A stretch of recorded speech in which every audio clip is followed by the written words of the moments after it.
One Republic in the Live Lounge. Hello, Ryan. Hey, how you doing? Very, very good. Are you well? I am well, thank God. Happy? I'm about to sing. I'm happy too. Good. Those two things equal a nice day in a nice Live Lounge. Absolutely. Are you jet lagged because you just got in from New York? I'm okay. Last night, I usually struggle to sleep in London, but last night I took one of those non-addictive sleeping pills. Sounds awesome. And I got some sleep, so I'm good. That is always good because jet lag is the worst. It sucks. It's horrible. There's no getting around it. No, we just did a month in between Southeast Asia, Australia, New Zealand, and none of us could adapt for like 4 weeks. It was miserable. Horrible. Yeah, it was miserable. Yeah. What was New Zealand like? That's my favorite country. Really? To visit. It has been since the first time I went. I've been obsessed with it since I was a kid. And when I was in Wellington 2 weeks ago, I was like kind of one of those moments where I was like, you know what, I could live here. I could easily move here and be completely happy. It's a place I've never been to. I've done Australia and I love that, but New Zealand, it just looks so magical. And obviously if you're a fan of like Lord of the Rings and The Hobbit and stuff, it's that beautiful green, hilly sort of scene everywhere you go, right? It's the most beautiful place. We've been to, as a band, 50 some odd countries. The most beautiful place we've seen.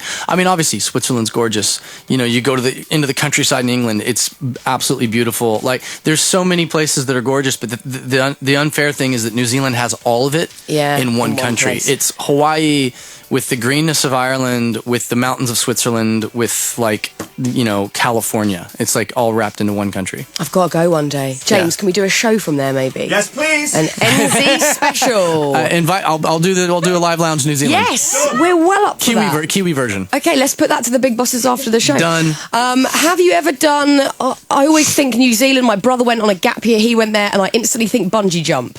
I have bungee jumped. We did not bungee jump the day that we were there. We were in Auckland and just exhausted, and we talked about all these things. Let's get tattoos. Let's go bungee jumping. Let's get tattoos while bungee jumping. Not a good idea. Yeah, tattoo each other while we're bungee jumping. And we ended up not doing it, and I felt like a bit of a pansy because the week before Beyonce went base jumping off the top of one of the tallest tower in New Zealand. So yeah, she does that kind of thing. Yeah, exactly. Queen Bee. Yeah, she's Queen Bee. So you're going to do a bungee at some point? Yes, I've done it once. Right, but just not there. Not there. I think the next step would be skydiving. But we'll see. Terrifies if I do that. me. It's a bit I terrifying. feel like I would have done it at a certain age, but now in my 30s, I know that I could die, and that makes me think I'm not doing it. Yeah, something happens when you turn 30 where There all is. of a sudden a switch flips and you go, wait a minute, I can die? Yeah, I know. Before that, I used to do all sorts of crazy things. But I've nearly killed myself half a dozen times. Yeah, not anymore. We don't do that kind of thing. I saw on your Twitter page, you tweeted a lovely picture of Big Ben when you got to London, and you do that quite often when you go to like Paris, New York, or whatever. Yeah. Do you get to do the touristy stuff, or is it merely quite a little picture and then you're off to do a studio thing or something? I do a fair amount of it. Like, I tried to. The very first time, like when Apologize first took off, like 6 years ago, it was just a whirlwind, and so we didn't really do anything. And then when we went back for round 2 on our second album, we all had this realization. We're like, guys, like we won the lottery. We can see all these places. Yeah. Let's not just piss it away, like just hanging out in the hotel rooms.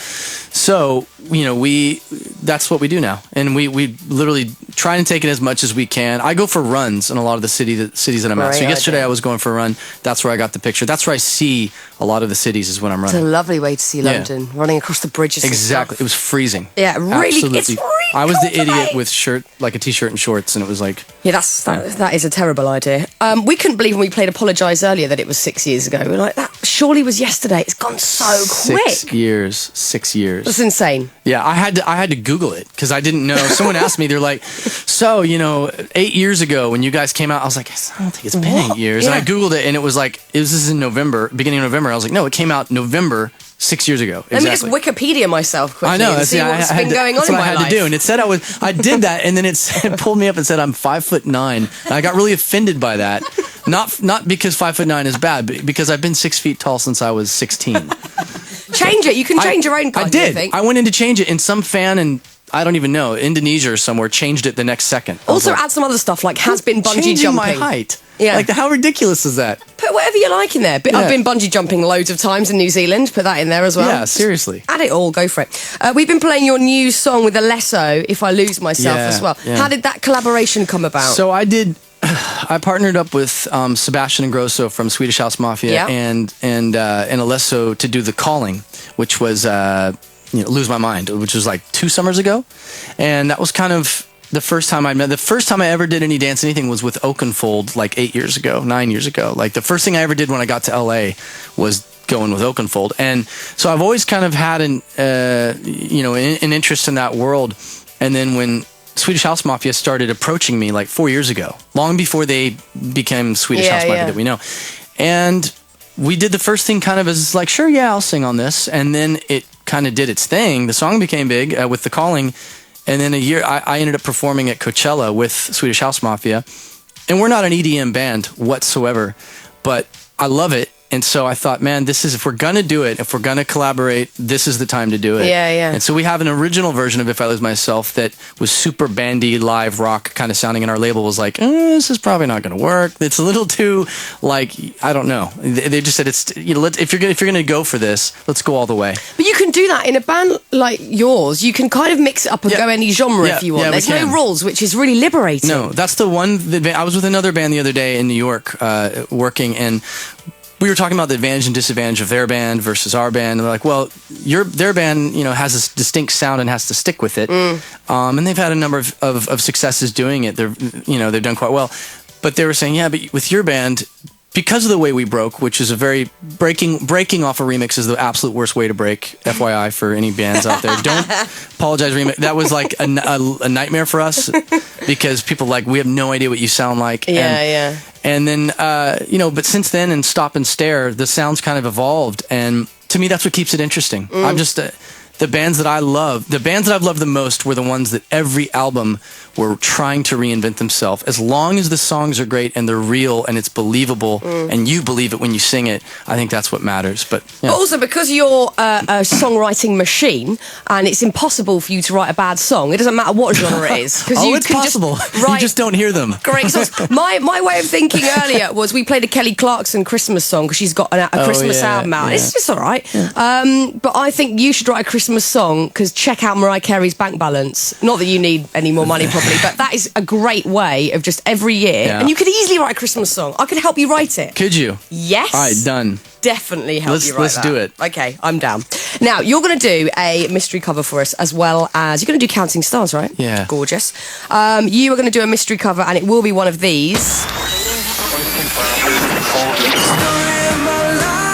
Maybe One Direction. The listeners don't know. Don't give it away. Maybe Haim.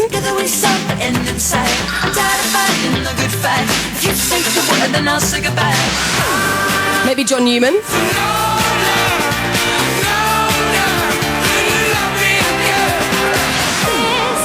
Maybe Lily Allen. Originally Keen. You'll find out which one it is bang on midday when One Republic are in the live lounge doing their thing. You can watch it online as well. Thank you very much, Ryan. I have to do a small apology because you did a minor swear word, I would call it. Just a little mini one in the middle of that chat. But it's okay. Sorry, that's the American in me because that word's not a swear word in the US. Exactly. So that's why we can completely let you off. But I'll be in trouble, won't I? So, yeah, sorry. Sorry, BBC. Sorry that I allowed Ryan to do that. My foul mouth. My foul. Shame on me. Thank you, Ryan. We'll chat to you in a bit.